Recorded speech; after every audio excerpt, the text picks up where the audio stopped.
Make sure to like and subscribe if you believe there's always a hero waiting to step in when others falter. The nurse said nothing, her face an impassive mask as she glanced down at the fragile man lying in the bed. Private Daniel Reynolds wasn't supposed to be here, not today, not at all. The operating room was filled with the quiet hum of machines, the beeping of monitors, and the whispered conversations of medics who were trying to hold it together. But in the back of the room, where chaos brewed in every corner, there was one soldier who was fading fast. And no one knew what to do. The battle had already been fought, the bullets had already flown. But this was where the true war began, right here, on the cold, unforgiving table. A veteran nurse would have known what to do.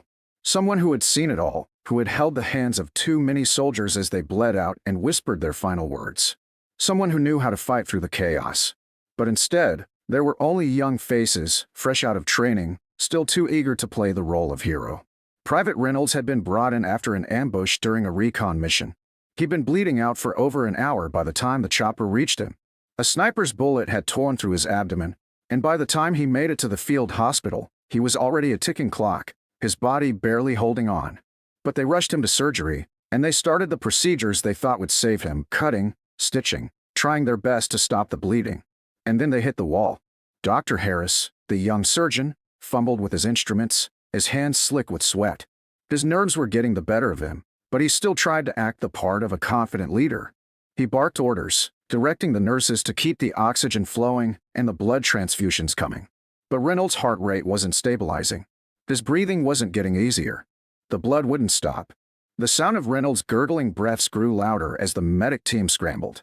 The surgical team was at a loss. Everything they tried failed, and they were running out of time. The young doctors huddled together for a quick consultation, heads down, voices lowered. But it didn't matter. The answer was clear. There was nothing more they could do. And that was when Sergeant Mary Lou Hamilton walked in. She wasn't supposed to be there, but the medic team had called her for advice. They didn't know her full history, only that she was a nurse, an experienced one who had been around longer than most of them had been alive. Mary Lou stood at the doorway for a moment, watching. Her posture was unbroken, unwavering. The room didn't notice her right away, so consumed were they with the soldier on the table. She didn't hurry, didn't rush. She simply observed. She had seen this before, seen it all. Her fingers twitched as she adjusted her gloves, the same gloves she had worn on every battlefield, every hospital ward she had been assigned to. "Make room," she said, her voice cutting through the confusion. It wasn't loud, but it was firm, a call for action. And the young surgeon Dr. Harris didn't question it. He stepped back, his face a little pale as he handed her the scalpel. No one said anything.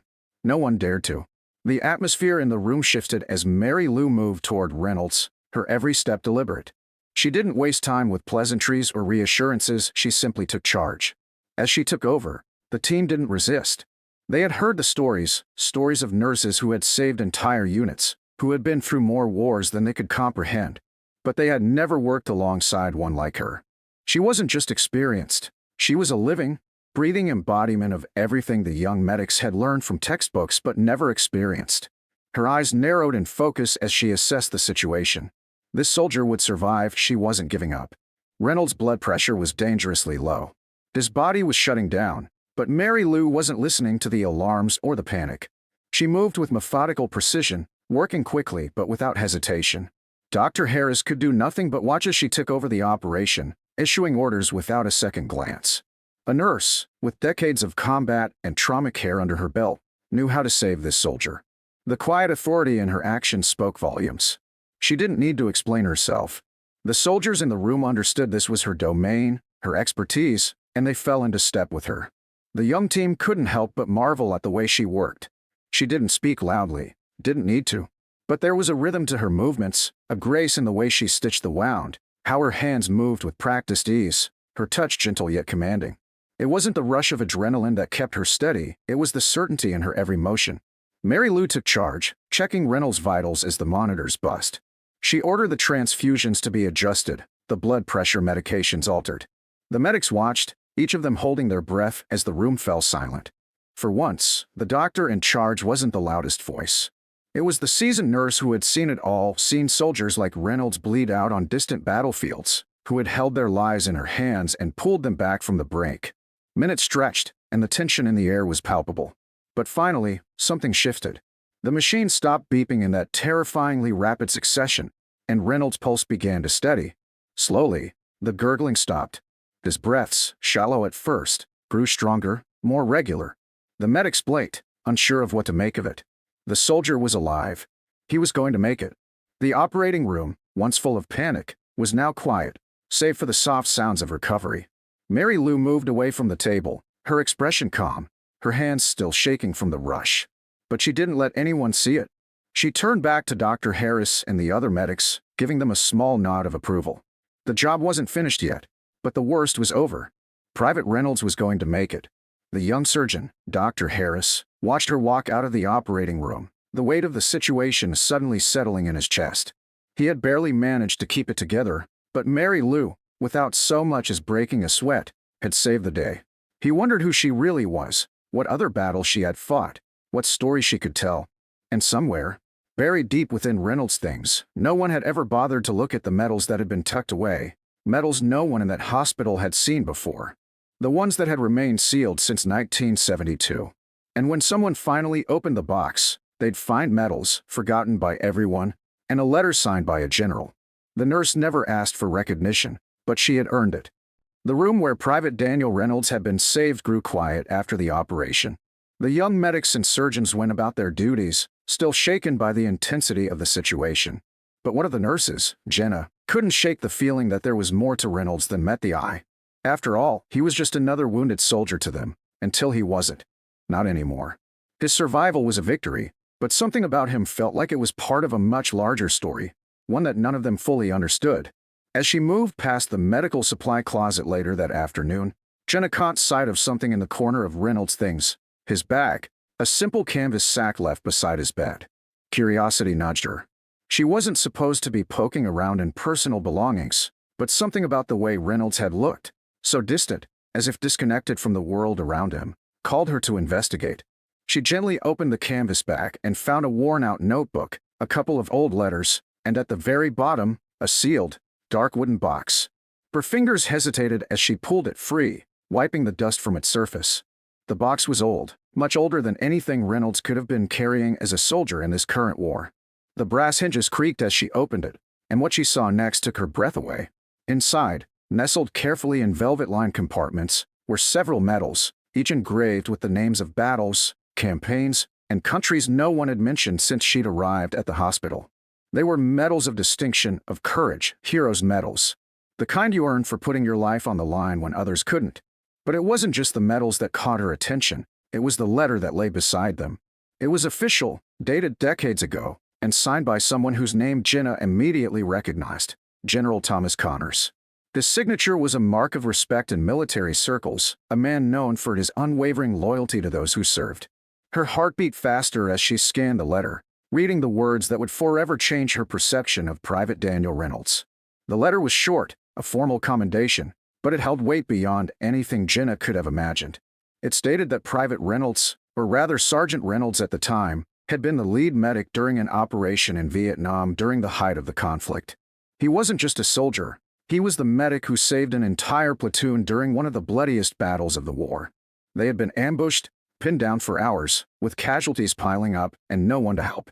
Reynolds had been the one to lead the rescue, keeping his team alive while directing fire and tending to the wounded, despite his own injuries.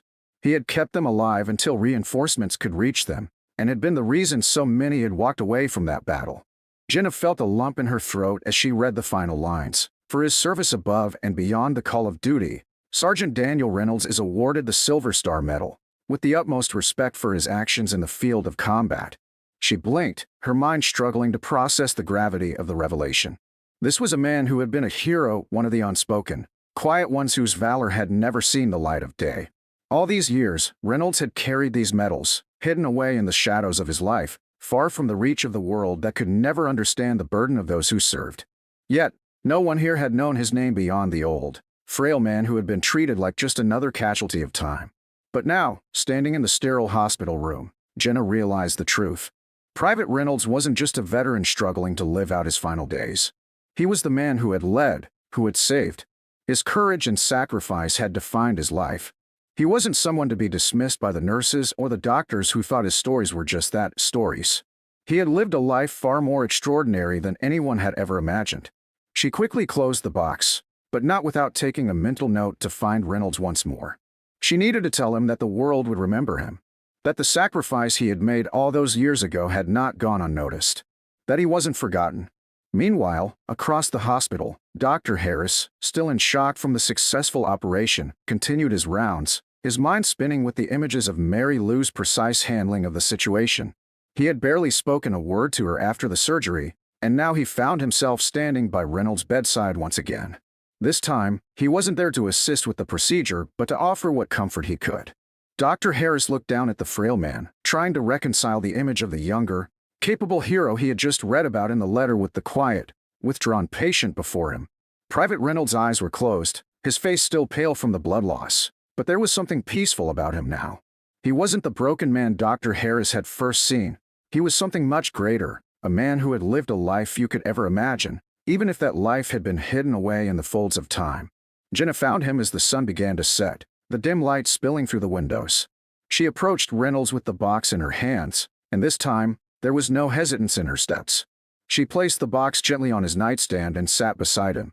"Private Reynolds," she began softly, "there's something I need to show you. Something I think you've forgotten. Something no one else here knew."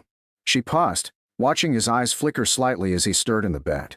He didn't speak, but his expression softened. Taking a breath, Jenna slowly opened the box.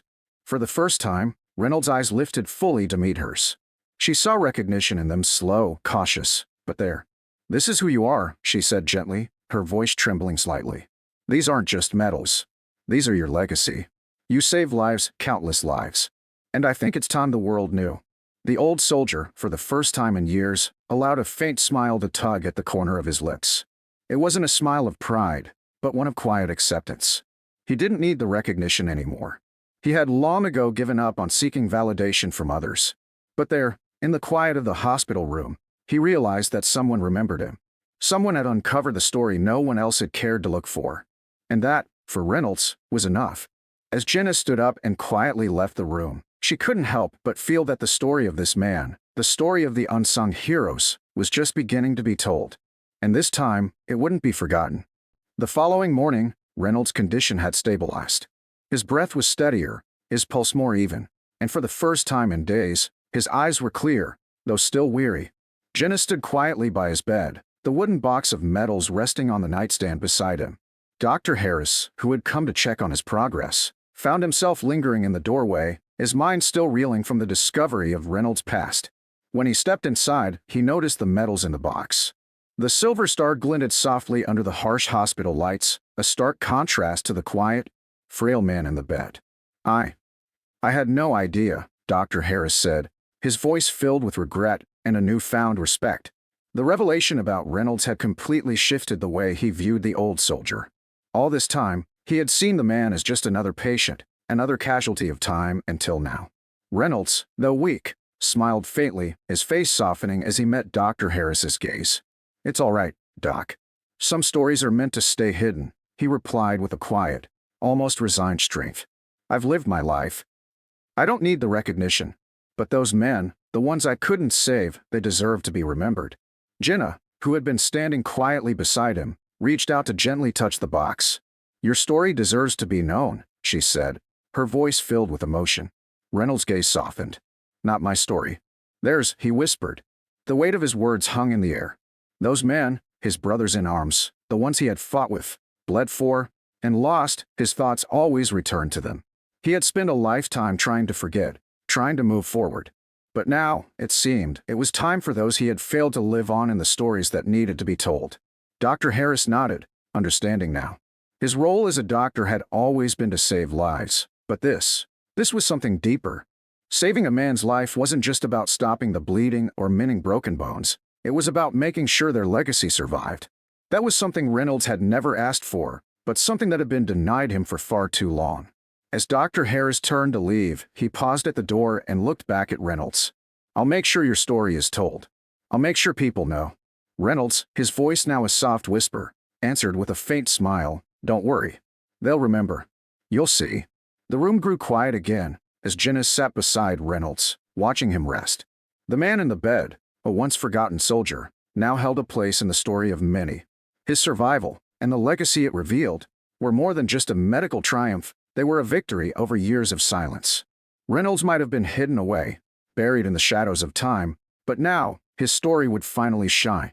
The story of a hero who never asked for glory, but deserved it just the same.